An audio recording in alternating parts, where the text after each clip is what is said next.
Ceci est un livre audio autogénéré par Google. Collection Études africaines, dirigée par Denis Prienne et son équipe. Forte de plus de 1000 titres publiés à ce jour, la collection Études africaines fait peau neuve. Elle présentera toujours les essais généraux qui ont fait son succès, mais se déclinera désormais également par séries thématiques, droit, économie, politique, sociologie, etc. Dernière parution. Roré Brites dire, Mauritanie, que nous laisserons les vents de sable, 2021. Benoît Kwaku Kwaku, le métier d'homme 2021. Safiatou Diallo, politique de santé en Guinée, de la colonisation au début du XXIe siècle, 2021. Gaptia Lawankatiellou, Vieri Tarchiani et Maurizio Tiepolo dire Risques et adaptation climatique dans la région de Dosso au Niger, 2021. Joël Ipar à Motema, Maladies et quêtes de santé en République démocratique du Congo, 2021. Julien IRUMUAGOZIAKARIO, Spiritualité logo au contact de la colonisation, 2021. NIAMKEYKOFFI, la notion de système philosophique. Spinoza et Nietzsche, 2021. Mylène DANGLADES, Babou Diène et Denis Hassan Diouf dire L'esclavage en mots et en images 2021. Benjamin Kagin Asenga, Quelle protection pour les enfants déplacés et réfugiés non accompagnés en République démocratique du Congo, 2021. Christian Roche, Les pionniers des indépendances africaines face à leur destin. Colonie française d'Afrique noire et territoire de l'océan Indien, 2021. Emmanuel Kabongo Malou, La critique de la raison scientifique égypto-africaine chez Cheikh Anta Diop, 2021. NIAMKEYKOFFI, Philosophie, culture et développement. De l'esthétique nègre à l'impensé philosophique des langues, 2021. Liste des abréviations. Liste des tableaux. Tableau 1, l'approche par le renforcement des capacités. Tableau 2, objectif à l'échéance 2015. Tableau 3, nombre de points d'eau par pays, OSS 2003. Tableau 4, les données algériennes. Tableau 5, les données tunisiennes. Tableau 6, les données libyennes. Tableau 7, prévision de l'évolution des superficies irriguées dans la zone SAS des 3 pays, en A, à l'horizon 2050. Tableau 8, projection démographique, habitants dans la zone SAS et par pays, OSS 2014. Tableau 9, équipement acquis entre 1999 et 2002. Tableau 10, document intermédiaire, nombre de points d'eau. Tableau 11, document intermédiaire, données de salinité disponibles dans les 3 pays. Tableau 12, cas de la Tunisie. Tableau 13, cas de la Tunisie. Tableau 14, cas de la Libye. Tableau 15, effectif des nomades et semi-nomades au Maghreb vers 1958. Liste des figures. Figure 1, le plan de la thèse. Figure 2, structure de la coopération et niveau de régulation. Figure 3, processus de territorialisation des normes de développement durable, de l'échelle internationale à l'échelon micro-local reproduit de Faraco 2007. Figure 4, prospective stratégique appliquée au territoire d'après Godet et Philippe, 2008. Figure 5, typologie de la prospective territoriale. Figure 6, structure de l'UMA, OSS 2009. Figure 7, étapes recommandées dans les études hydrologiques et hydrogéologiques, Jacques Ganouli, 2011. Figure 8, zone géographique du projet Système aquifère du Sahara septentrional, SAS. Figure 9, reconstitution des cartes piézométriques correspondant à plusieurs époques de l'histoire de l'exploitation des nappes en question, OSS 2003.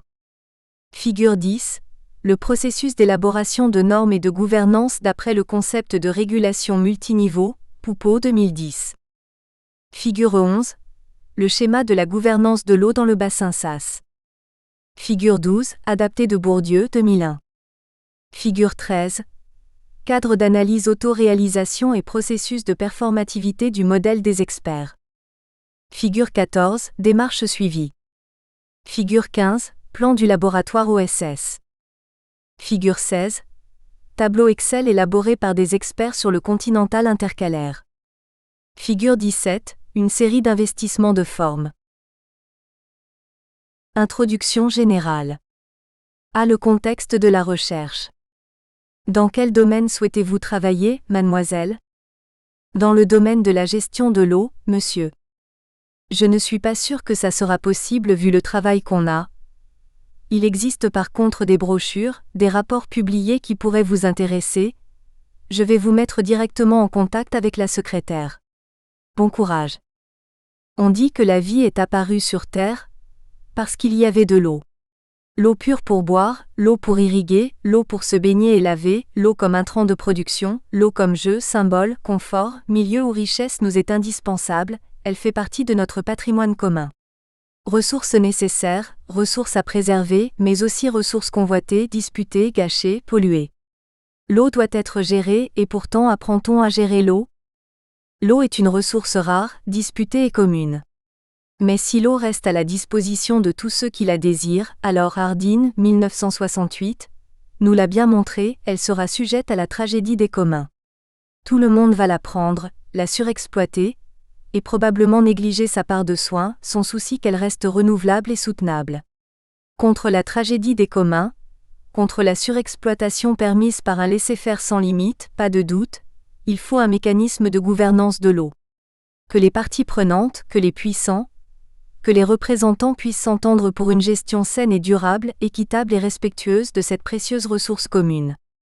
Mais que se passe-t-il si toutes les conditions pour réussir la définition d'une bonne gouvernance ne sont pas réunies? Nous prendrons le cas du bassin Saas, qui alimente une partie importante de la Tunisie, de l'Algérie et de la Libye. Le gouvernement libyen n'a plus la capacité, et a d'autres priorités, d'assurer sa part de gouvernance sur le bassin. De puissants intérêts court-circuitent les possibilités de gouvernance, que ce soit l'intérêt prédateur de multinationales ou la menace terroriste, les paysans traditionnels ont du mal à se faire représenter. Comment alors définir une bonne et saine gestion de l'eau pour le présent et pour le futur? Performativité du modèle des experts. Nous avons fait le choix d'introduire notre thèse avec un extrait d'entretien avec un expert, pour souligner la difficulté d'enquêter dans un laboratoire intergouvernemental. Pourquoi enquêter dans un laboratoire intergouvernemental? C'est parce que cela nous a semblé la seule source d'espoir. Devant les limites d'une gouvernance démocratique, d'une capacité de s'entendre entre tous les acteurs sur la gestion de la ressource commune, nous nous sommes demandé si cela ne pouvait pas être une solution possible. S'il semble difficile de tous s'entendre, peut-être les experts de la gestion de l'eau auront-ils la connaissance et la sagesse pour organiser l'utilisation et le soin de l'eau? Les recherches menées jusqu'à présent dans le domaine de la gestion de l'eau l'inscrivent comme un problème de gouvernance. Plusieurs acteurs aux intérêts souvent conflictuels intervenant dans le domaine de la gestion de l'eau doivent apprendre à s'entendre sur une gestion commune.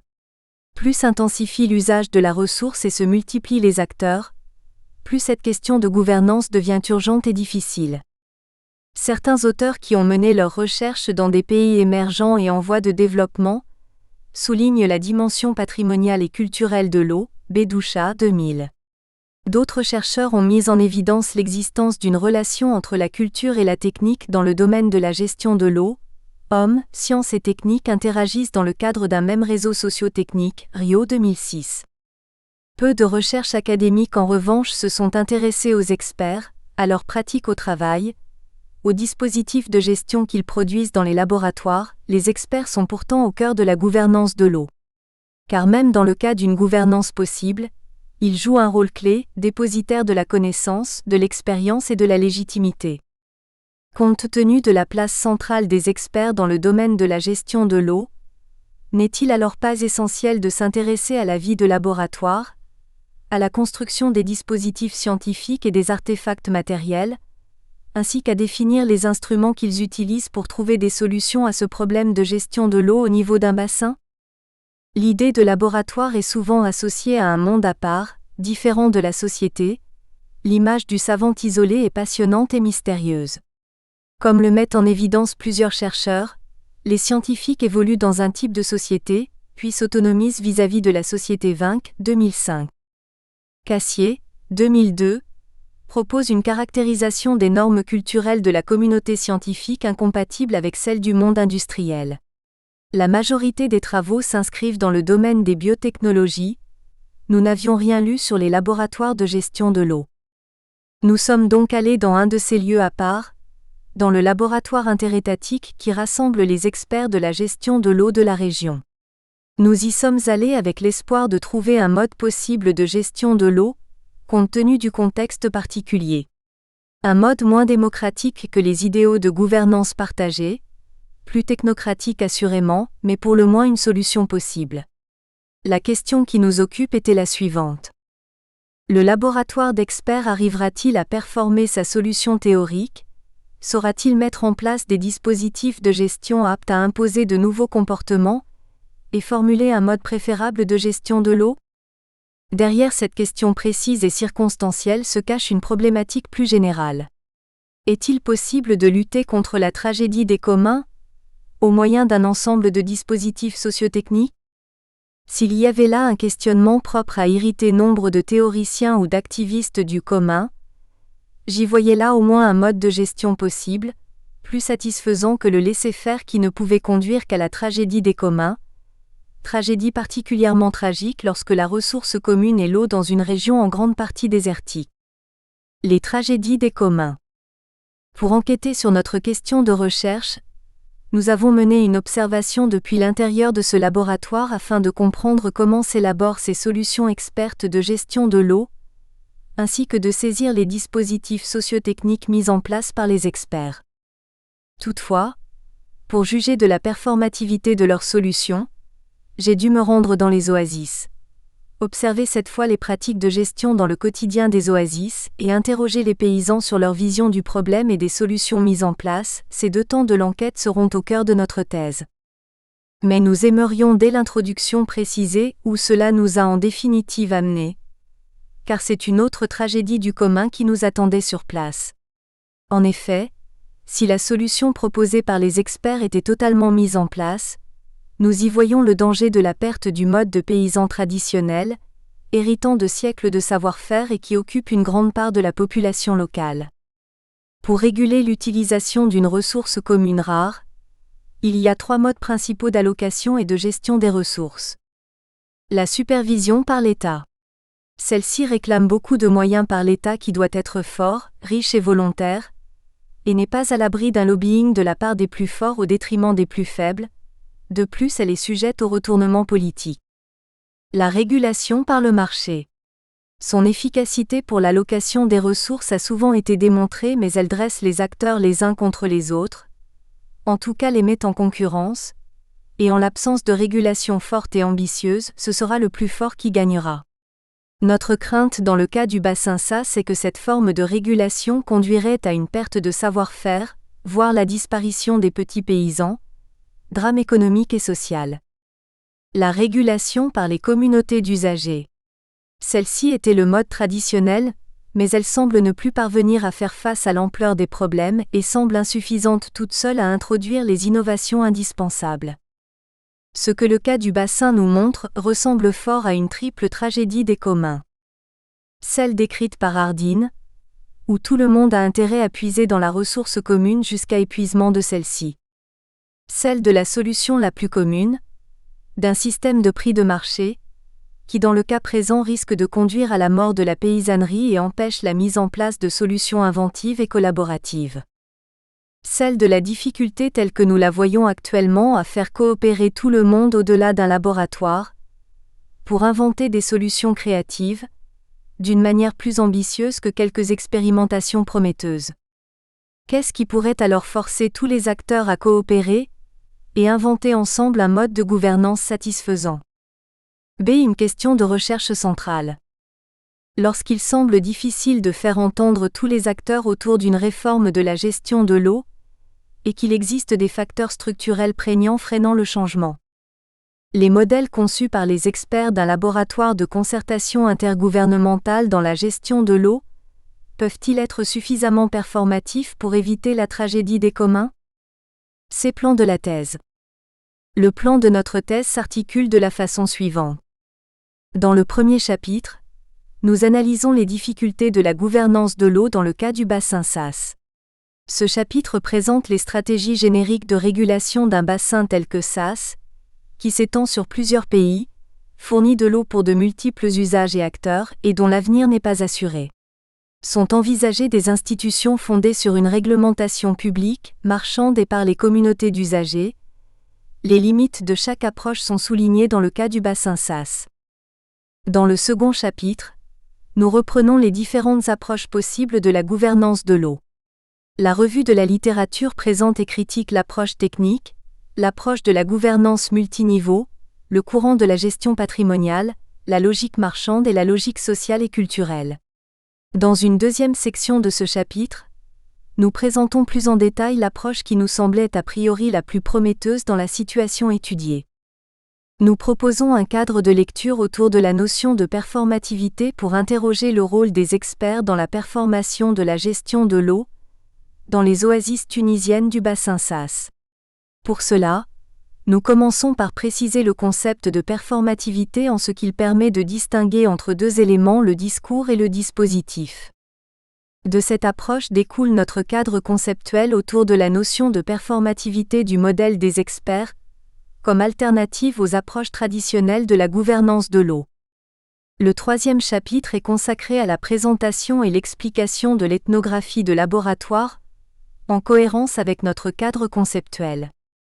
Ce chapitre présente d'abord la méthodologie d'enquête quasi-ethnographique d'un laboratoire de recherche, puis décrit la vie de laboratoire et enfin les logiques et dispositifs promus par ce laboratoire. Ce chapitre restitue la trajectoire du bassin Saas, puis observe les dynamiques de connaissances dans le laboratoire OSS à travers une série d'investissements de forme et une transformation du laboratoire en centre de calcul. Le quatrième chapitre a pour but d'observer si le modèle conçu dans le laboratoire est performé sur le terrain de l'utilisation de l'eau. Il présente d'abord la méthodologie d'enquête quasi-ethnographique dans l'oasis de Tozeur, qui a pour objectif de suivre la diffusion des produits de laboratoire dans la société. C'est à partir de l'analyse des représentations des paysans, l'observation des dispositifs techniques, des algorithmes que le chercheur est en mesure d'affirmer si le modèle des experts s'est auto-réalisé et s'il a donné lieu à des transformations dans les pratiques. Dans le cinquième chapitre, nous allons présenter d'abord les résultats de l'enquête ethnographique en lien avec notre cadre conceptuel. C'est à partir de ces résultats que nous allons discuter des débordements du modèle des experts, en nous référant aux réflexions sociologiques sur la crise de l'expertise. Nous allons ensuite proposer un nouvel ordre de gouvernementalité des ressources en eau, qui s'appuie sur le modèle d'Ostrom. Nous discutons les thèses de Hardin, mais sans pouvoir suivre les conclusions plus optimistes d'Ostrom. Il n'y a pas une tragédie des communs, mais plusieurs tragédies des communs. Nous nous interrogeons alors sur ce qui est néanmoins possible de faire pour le bassin. Figure 1, plan de la thèse. Première partie.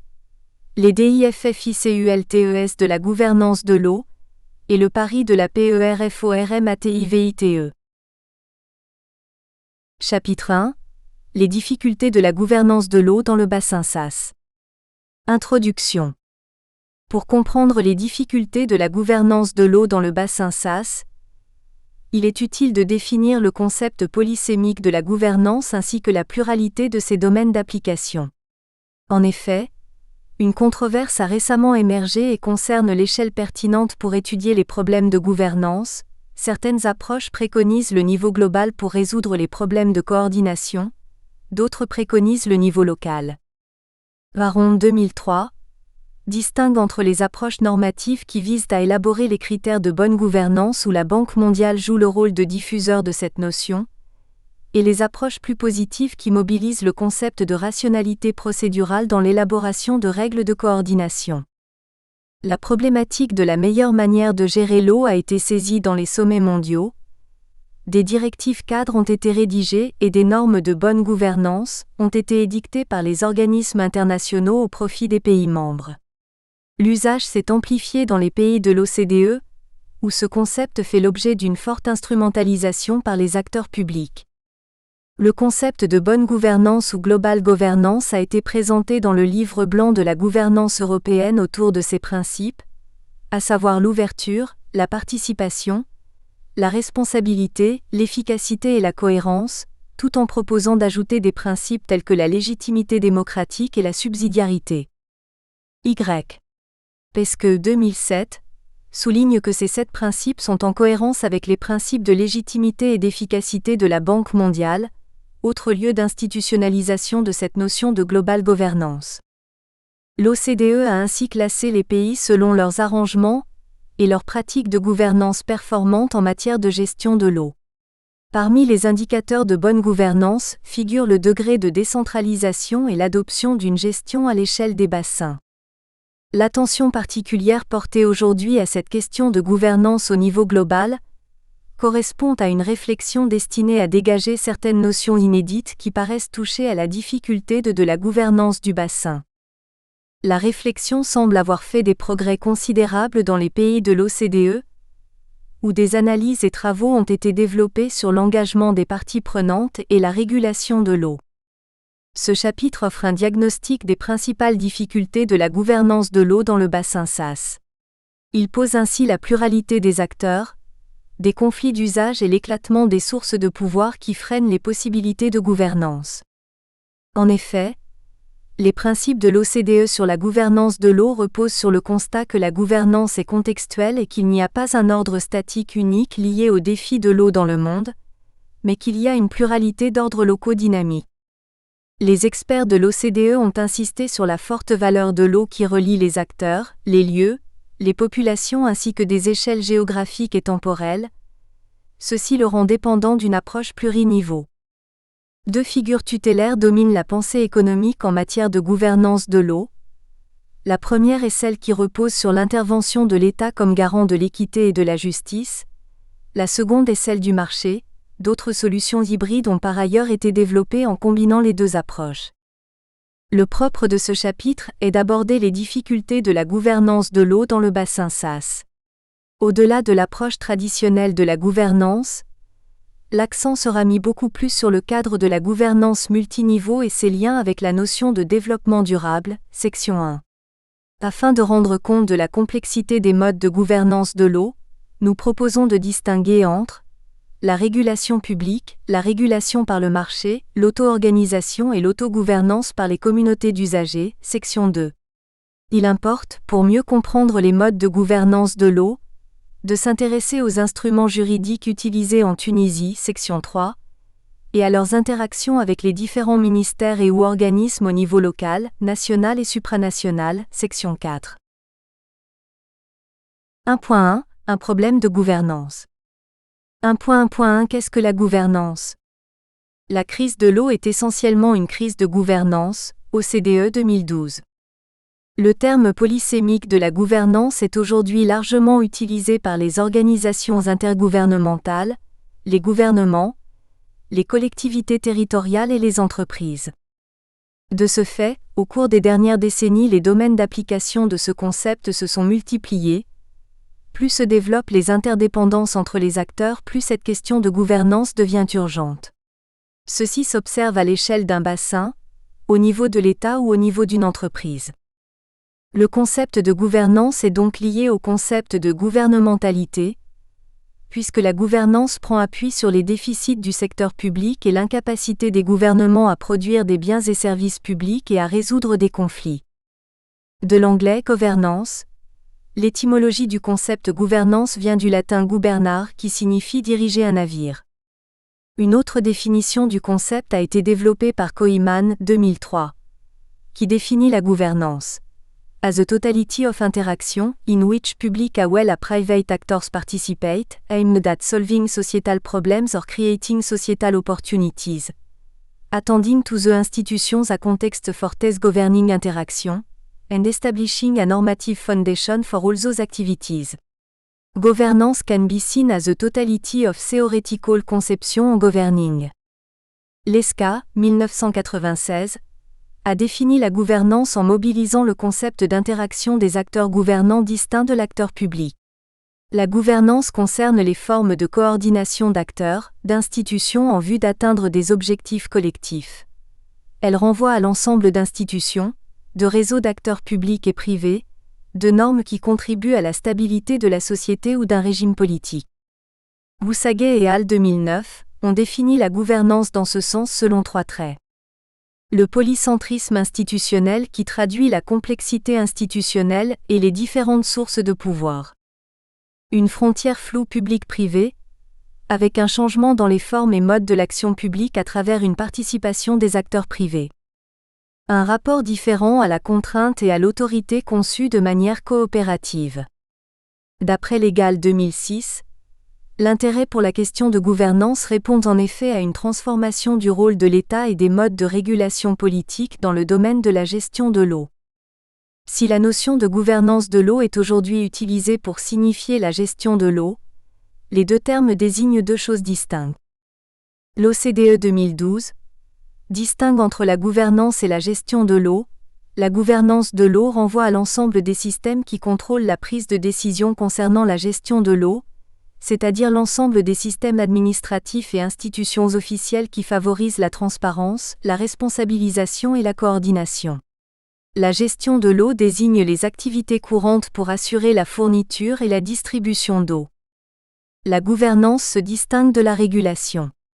La gouvernance fait référence aux institutions, aux structures et aux procédures dont l'objectif est de gérer les transactions de la manière la plus efficace, Legal, 1998, c'est-à-dire qu'elle renvoie à l'ensemble des principes et procédures présidant la régulation. Fondée sur la coopération entre les acteurs, la notion de gouvernance est idéaliste, minimise les conflits d'intérêts entre les acteurs, les rapports de pouvoir des États dominants et le pouvoir hégémonique des acteurs dans l'élaboration des règles. Les intérêts des acteurs dominants se reflètent dans les principes, normes, règles et procédures qui légitiment cet ordre qui contribue à la reproduction et au maintien des structures de pouvoir. La notion de régulation est fondée sur une acceptation non réglementaire de la règle. Elle fait référence aux normes, routines et conventions par lesquelles les actions se normalisent. Elle fixe le cadre et les limites d'un ordre souhaitable et limite sa transgression. La notion de régulation fait référence à un ensemble spécifique d'ordres, à de règles procédurales dévolues à une organisation spécifique, à des actions délibérées qui exercent une forme d'influence et de contrôle sur les comportements, Pesqueux 2007. La régulation se situe ainsi entre la gouvernance et la gestion de l'eau. 1.1.2 La gouvernance de l'eau dans les pays de l'OCDE. Une gouvernance à plusieurs niveaux. La gouvernance de l'eau est un problème qui transcende les frontières géographiques et temporelles. La solution pour une bonne gouvernance de l'eau ne se situe pas à l'échelle locale, d'où la préconisation des organisations internationales de choisir un niveau d'analyse globale. Notre choix de l'échelle du bassin SAS s'est appuyé sur le principe 2 de l'OCDE sur la gouvernance de l'eau. Principe 2. Gérer l'eau à l'échelle appropriée, dans le cadre de systèmes intégrés de gouvernance par bassin afin de refléter les conditions locales, et encourager la coordination entre les différentes échelles, OCDE 2012. D'après l'OCDE 2012, l'actuelle crise de l'eau est due non pas à la surexploitation dans un contexte de raréfaction des ressources en eau, mais à une crise de gouvernance due à la multiplication des acteurs et à la fragmentation des cadres institutionnels et réglementaires. La cadre de la gouvernance pluriniveau est présentée en tant qu'outil de diagnostic permettant d'améliorer la gouvernance de l'eau. La gouvernance de l'eau d'après ce rapport comporte plusieurs dimensions, économiques, régionales, nationales et locales. Les principaux obstacles à la mise en place d'une gestion intégrée des ressources en eau, GIR, au niveau des bassins sont dus à la fragmentation institutionnelle et à une gouvernance multiniveau désintégrée. D'après ce rapport, plusieurs obstacles entravent la mise en application des réformes des politiques de l'eau dans les pays de l'OCDE comme l'attribution imprécise des rôles et responsabilités. 2. La non-concordance des frontières hydrologiques et administratives. 3. L'asymétrie d'information entre les administrations centrales et infranationales. IV. L'insuffisance de capacités humaines, techniques et financières pour la mise en œuvre efficacement des politiques de l'eau. V. Le déficit de responsabilisation des usagers et des associations d'usagers. Il est donc nécessaire de gérer la gouvernance multiniveau des politiques de l'eau, en améliorant la coordination horizontale et verticale entre les différentes institutions. La gouvernance pluriniveau de l'eau au niveau du bassin porte sur plusieurs aspects. 1. La répartition des rôles et des compétences entre les ministères et entre les niveaux administratifs. 2. Intégrer les collectivités territoriales. 3. Créer un système d'information au niveau des bassins. 4. Encourager la mesure des performances. 5. Renforcer la capacité des acteurs locaux. 6. Assurer la coordination horizontale et verticale entre les différents niveaux. L'OCDE 2010 a édicté les principes directeurs de la gouvernance de l'eau sur la base de 3 dimensions de gouvernance de l'eau: l'efficacité, l'efficience, la confiance et l'engagement. Les principes de la gouvernance fournissent un cadre afin d'analyser si les systèmes de gouvernance répondent aux objectifs d'efficacité, d'efficience, de confiance et d'engagement. Pour le chapitre tunisien, le rapport de l'OCDE comporte 3 volets. Le premier volet concerne des éléments de diagnostic sur les défis de la gouvernance dans le secteur de l'eau en Tunisie. Le second volet concerne la participation du secteur privé. Le troisième volet concerne le développement d'un plan d'action pour améliorer la gouvernance du secteur de l'eau en Tunisie, assurer la viabilité financière et la soutenabilité budgétaire de la participation du secteur privé dans le secteur de l'eau et définir les orientations pour une meilleure implication des parties prenantes. L'OCDE promeut une gestion de l'eau porteuse de développement économique, social et environnemental. L'OCDE 2012 définit la gouvernance pluriniveau comme le partage explicite ou implicite du pouvoir décisionnel, des responsabilités et des compétences en matière d'élaboration et de mise en œuvre des politiques entre les différents niveaux d'administration et échelle territoriale, c'est-à-dire entre les différents ministères et ou organismes publics au niveau de l'administration centrale, coordination horizontale au niveau supérieur. 2. Entre les différents étages de l'administration au niveau local, régional, des provinces-États, nationales et supranationales, coordination verticale. Et 3. Entre les différents acteurs au niveau infranational, coordination horizontale au niveau inférieur. L'émergence de la question de gouvernance multiniveau doit aussi aux études sur l'Union européenne, Hogg et Mark 2003, distingue 3 traits. 1. Une interdépendance des différents niveaux de régulation, où on parle de gouvernance multiniveau. 2. La multiplication des acteurs et des intérêts des acteurs non étatiques avec une interdépendance des sous-systèmes politiques. 3. L'absence de délégation à un gouvernement élu responsable de l'élaboration des règles qui s'imposent à tous les citoyens. Figure 2. Structure de la coopération et niveau de régulation. 1.1.3 Au niveau global, la question du développement durable. La pénurie d'eau douce est le plus grand danger pesant sur la planète.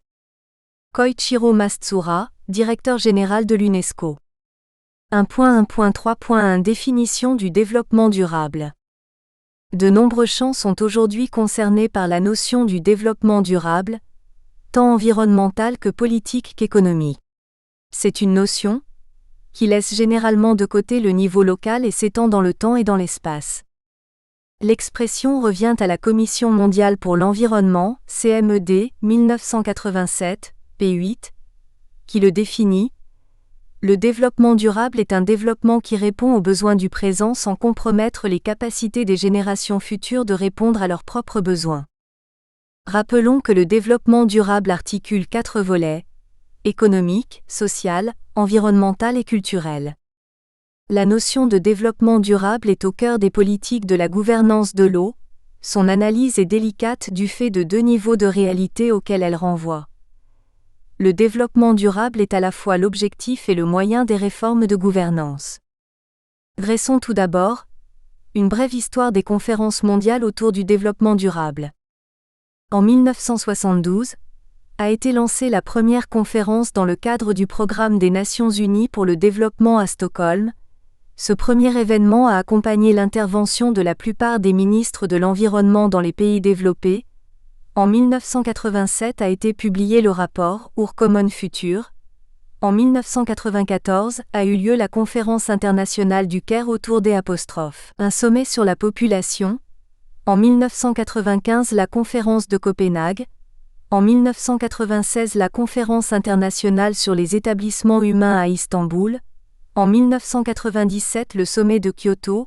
En 1997 a été présenté le bilan de la mise en œuvre de l'Agenda 21 à New York. En 2000 a été développé le projet des OMD, Objectifs du millénaire pour le développement, à New York, qui a fait ensuite objet d'application sur plusieurs terrains des PED et notamment en Tunisie. En 2012, la Conférence des Nations Unies sur le développement durable post-OMD. La problématique du développement durable renvoie à l'ensemble des transformations de l'État et de l'action publique qui débouchent sur un processus de coordination d'acteurs, d'institutions, des normes, des réglementations qui contribuent à la stabilité d'un régime politique.